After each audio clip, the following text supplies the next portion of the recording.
This channel does not promote any violent, harmful or illegal activities. All content provided by this channel is meant for an educational purpose only. শিউরি সদর হাসপাতালে 4 দিনের এক নবজাতকের মৃত্যুকে ঘিরে তীব্র বিক্ষোভ ও উত্তেজনা। পরিবারের অভিযোগ, চিকিৎসকের অবহেলাতেই মৃত্যু হয়েছে শিশুটির।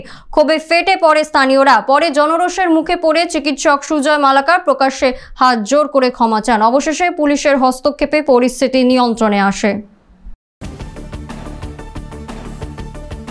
শিউরি সদর হাসপাতালে 4 দিনের এক শিশুর মৃত্যুকে কেন্দ্র করে উত্তেজনা ছড়ায়। অভিযোগ, চিকিৎসকের অবহেলার কারণেই নবজাতকের মৃত্যু হয়েছে। পরিবার জানায়, বারবার অনুরোধ করা সত্ত্বেও চিকিৎসক সুজয় মালাকার সহযোগিতা করেননি, উল্টে অশালীন মন্তব্য করেন। পরে জনরোষের মুখে ওই চিকিৎসক প্রকাশ্যে মৃত শিশুর পরিবারের কাছে হাত জোর করে ক্ষমা চান। তবে তিনি চিকিৎসায় গাফিলতির অভিযোগ অস্বীকার করেছেন। ঘটনায় শিউরি থানার পুলিশ এসে পরিস্থিতি নিয়ন্ত্রণে আনে।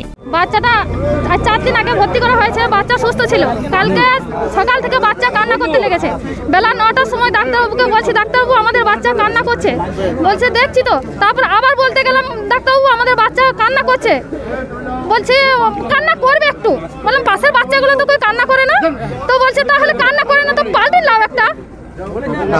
হ্যাঁ এরকম বলেছে, এরকম ডাক্তার বলেছে। কখন বলছিল? কালকে রাতে। এখন বাচ্চা কেমন আছে? এখন বাচ্চা আমাদের মারা গেছে। এখন আমাদের বাচ্চা মারা গেছে। আমাদের চিকিৎসা গাফিলতিতে মারা গেছে। স্টেট আর্গুমেন্টে কিছু কথা হয়েছে। আমি যদি কোনো খারাপ কথা বলে না জানেন, ক্ষমা পাবেন।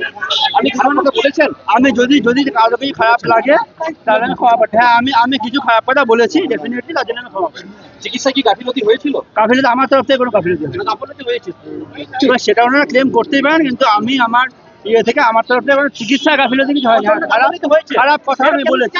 সে ক্ষমা তো চাইতেই চাইছে না, ক্ষমা চাইতে চাইছে না। তারপরে যা হোক সবার সামনে ভুল স্বীকার করেছে যে না, ভুল হয়েছে, আমার গাফলতিও আছে। এমনকি আমরা পেশেন্টদের বাড়ির লোকের ওপর প্রচন্ড খারাপ ব্যবহার করে গালাগালি করেছি, এর জন্য ক্ষমা চেয়েছে। হ্যাঁ, স্বীকার করলো। আর আমরা চাইছি পরবর্তীতে যেন ডাক্তাররা সমস্ত পেশেন্টদের প্রতি ঠিকভাবে যেন ট্রিটমেন্টও করে।